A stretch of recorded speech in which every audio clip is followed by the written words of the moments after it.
Kami ditemani oleh Ustadz Ujen dan Ustadz Ujang. Mereka merupakan sesepuh di lokasi ini. Selain sebagai penunjuk jalan, mereka pun sebagai saksi bahwa kami datang ke lokasi ini dadakan, tidak sesuai dengan tuduhan tetangga sebelah di mana kami datang dulu ke tempat ini kemudian menyimpan benda-benda tersebut.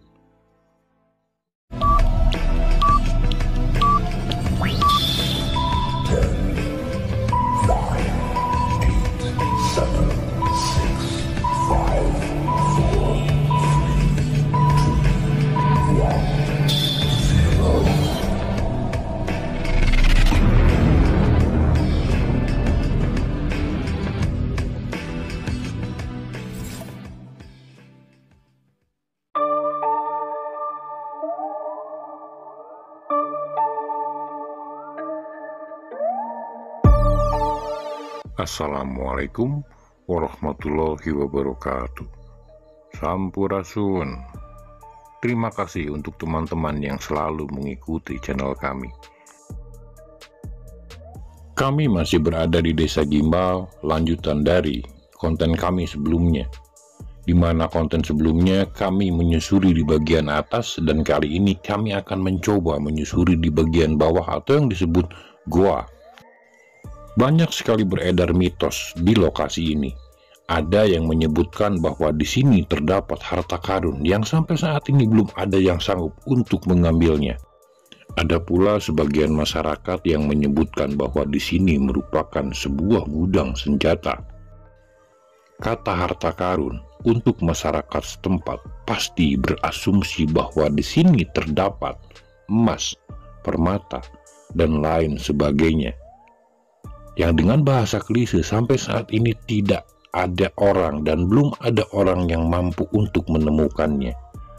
Tetapi setelah kami telusuri di konten sebelumnya, harta karun yang ada di sini adalah merupakan sebuah sejarah, di mana di lokasi ini pernah terdapat sebuah peradaban, sebuah tempat untuk penggemblengan para prajurit kerajaan. Di lokasi ini pula terdapat sebuah gua yang pintu masuknya sudah tertutup oleh tanah, yang tersisa hanya lubang ventilasi untuk masuknya udara ke dalam bagian gua, dan di dalam gua tersebut merupakan penyimpanan benda-benda pusaka pada zaman kerajaan Galuh. Sebelum tim turun untuk ke bagian bawah dari kawah ini, salah satu tim mencoba untuk mengambil salah satu benda yang berasal dari zaman setelah zaman perunggu.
Nggak tahu, masih meteorit.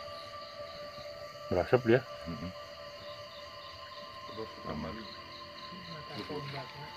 Bukan meteorit ini.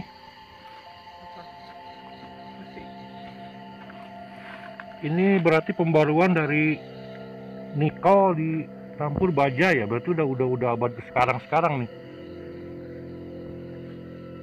Masih berasap kan?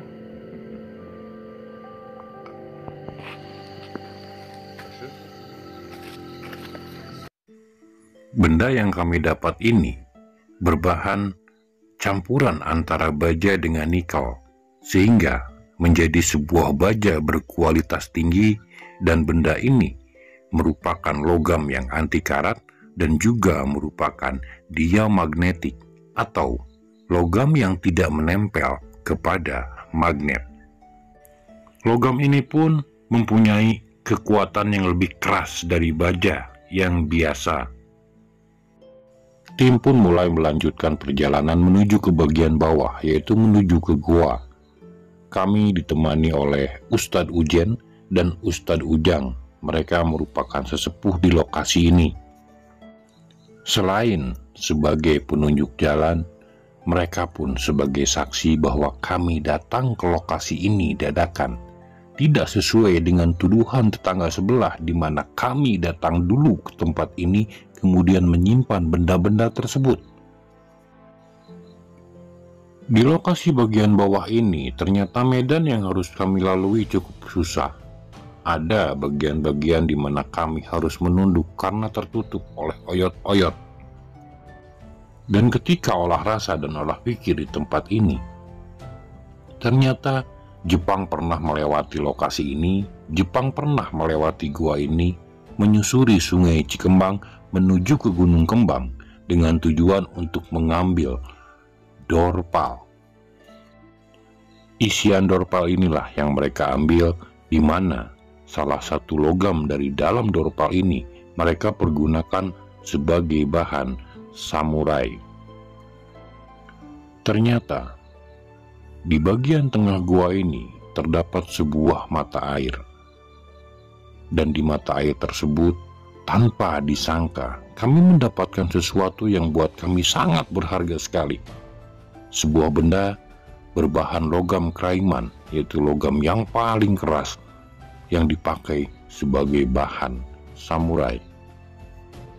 Benda ini pada zaman dahulunya dipakai oleh tentara Jepang saat lewat ke lokasi ini, mungkin terjatuh atau mungkin sengaja disimpan.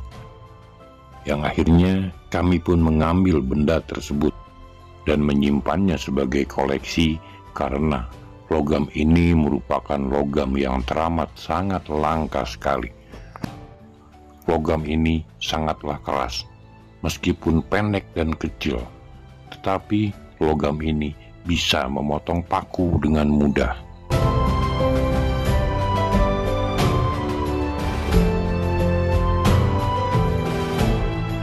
Hampir tidak pernah ada yang melewati lokasi ini, kecuali mereka, warga lokal yang akan memancing di sungai Cikembang. Itu pun jarang-jarang orang yang berani lewat ke tempat ini, apalagi pada malam hari. Terima kasih untuk Ustadz Ujen dan Ustadz Ujang yang telah menemani kami, memandu kami ke lokasi ini, sehingga banyak pelajaran yang bisa kami petik di lokasi ini. Dari awal penelusuran kami di bagian atas sampai ke lokasi ini, kami menarik kesimpulan bahwa masyarakat setempat hanya fokus untuk bagian kawah, yaitu bagian atas.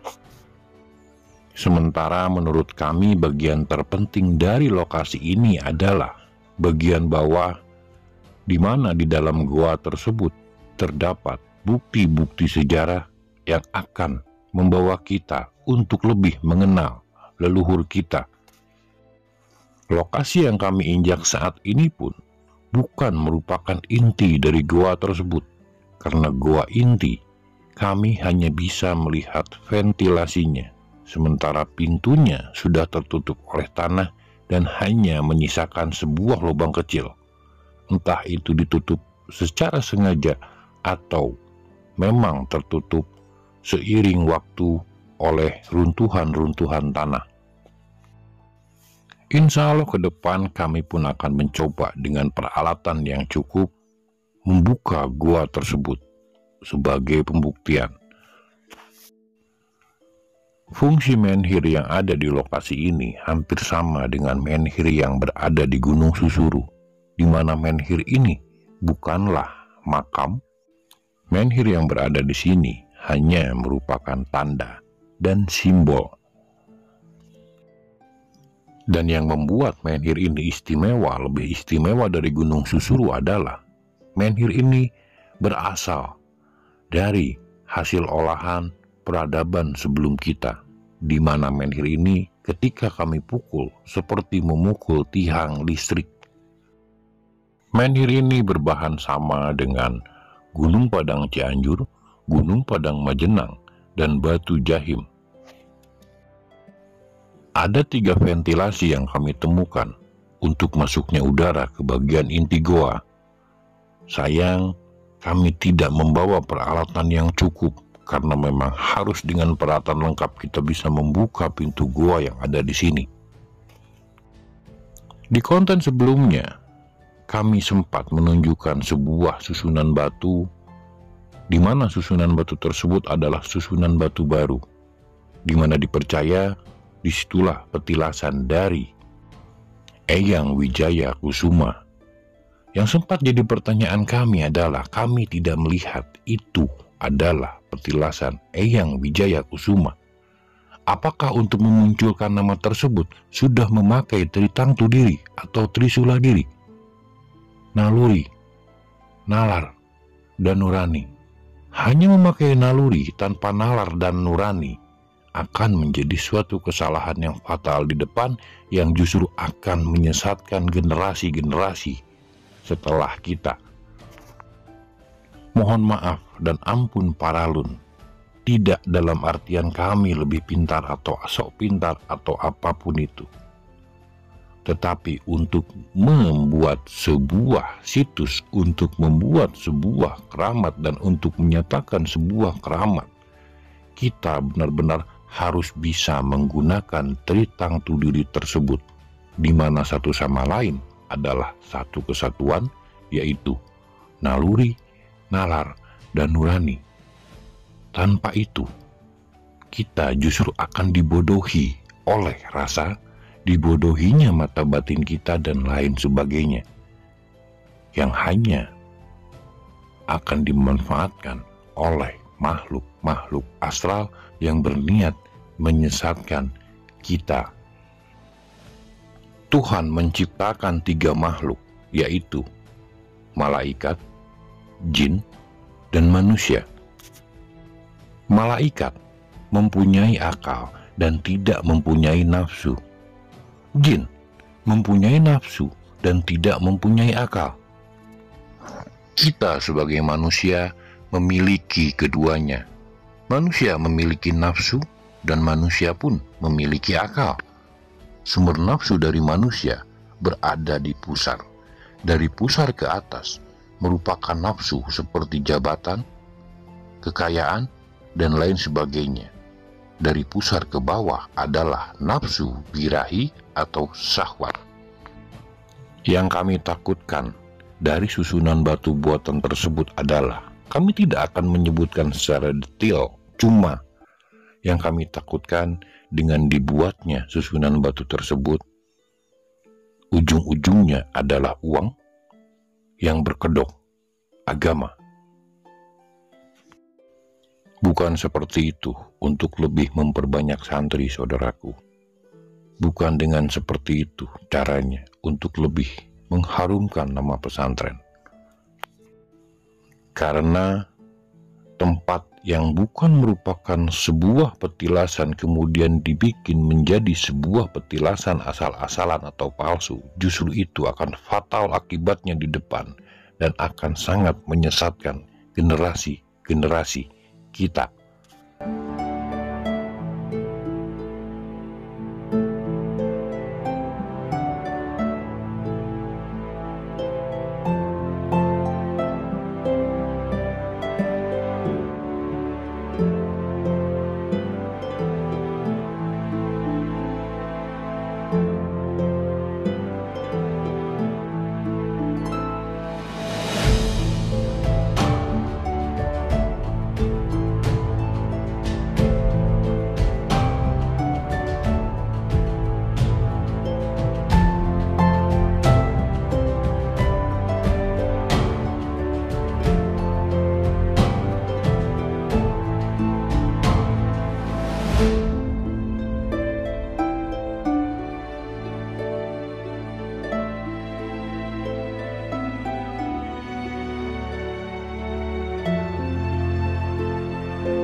Bemang. Oh, dong sadayanya. Udah. Untung teh ieu heula. Teori mana? Cukup tadi. Caketan salib. Oh, zaman Jepang kan? Iya tuh. Ya, pernah tadi itu salah benar. Meskipun kecil, benda ini sangatlah berharga untuk kami dari sepanjang perjalanan kami. Karena benda ini terbuat dari salah satu logam yang paling keras, di mana logam ini tidak akan hancur dan lumer ketika melewati atmosfer. Tim pun melanjutkan perjalanan untuk menuju ke akhir gua ini. Tetapi di ujung gua, persis di mulut ventilasi ketiga, tim merasakan sesuatu yang aneh dan mencoba untuk melihat ada apa di sini.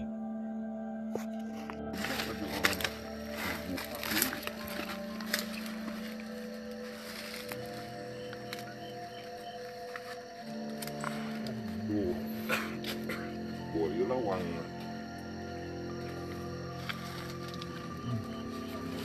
Nunggutan. Emang tara enu ka dieu warga, Pak? Ya, Oh, wah iya.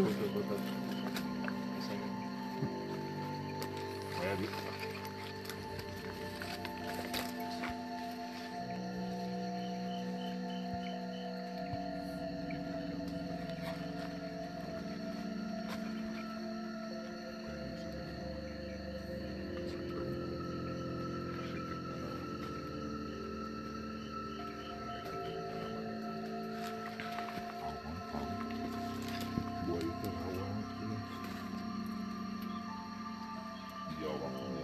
Lawang ke Cirebon.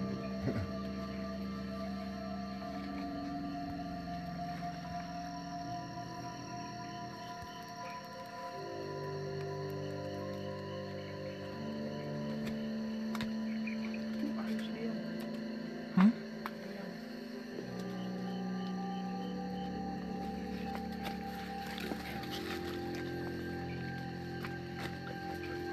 Kalau itu nya batu karena iya kedua karena masih kena bisa jadi buah. Terus kan?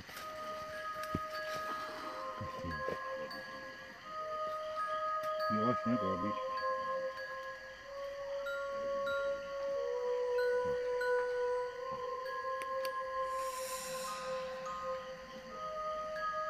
Keluarkan. Makan kau cekan tuh. Gebu. Gebu. Keluarkan.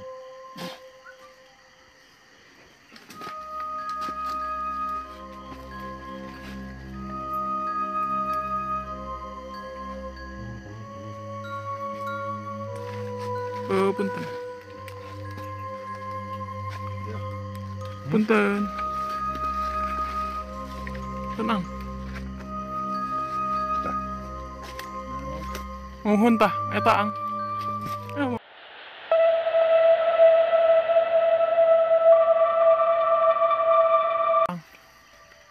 Bismillah. Bismillah. Naon?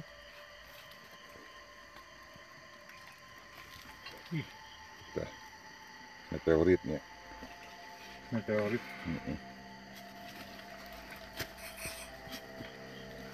Berapa elektromagnetiknya coba? Mana? HP. Iya, nganya Kang. Bersihaneun.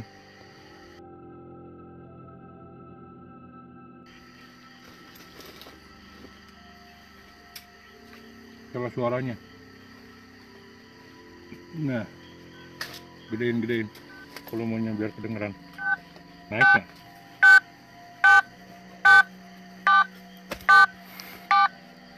Coba pegang. Pegang.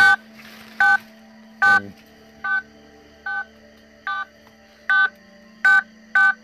Berapa nih? Jelas ya. Nggak kelihatan, Om. Naik nih. Ulah di senteran. Ulah di senteran. 90. Tinggi ya semua ya.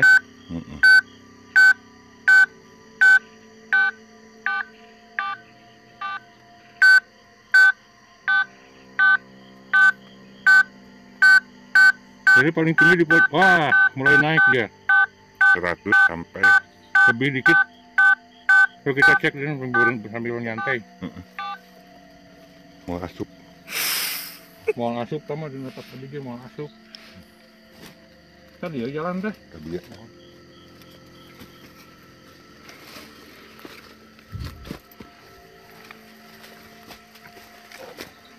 Satu-satu kayak posisi jaring gitu di tahun.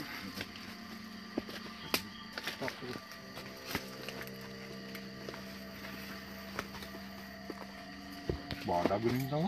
Stop. Alhamdulillah, tim pun akhirnya sampai kembali di bagian atas itu di kawah menuju ke gubuk, tempat beristirahat kami di awal. Kami pun berniat untuk beristirahat sebentar dan kemudian akan melanjutkan pulang, tetapi tiba-tiba salah satu tim melihat sesuatu yang akhirnya kami pun mencoba untuk melihat apakah itu sebenarnya. Ternyata gudang tersebut dibagi-bagi, ada alat-alat untuk perang, ada alat-alat untuk perkakas pertanian dan lain sebagainya. Di sini kami ditemani Bapak Ustadz Ujen dan Bapak Ustadz Ujang mencoba untuk melihat apa yang berada di bagian sisi kiri kawah tersebut.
Kan dijelasin.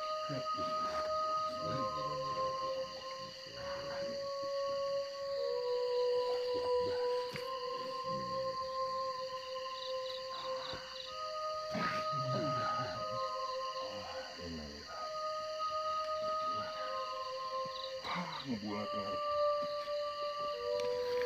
ini deketin mata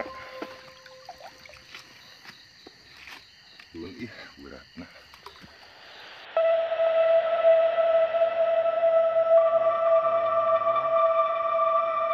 tumbak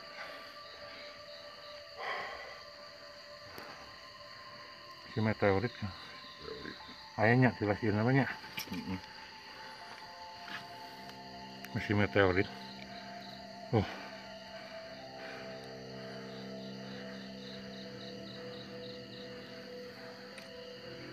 Tombak ternyata.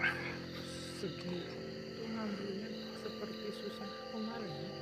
4 kali lipat. Jelas iyo. Masuk dah.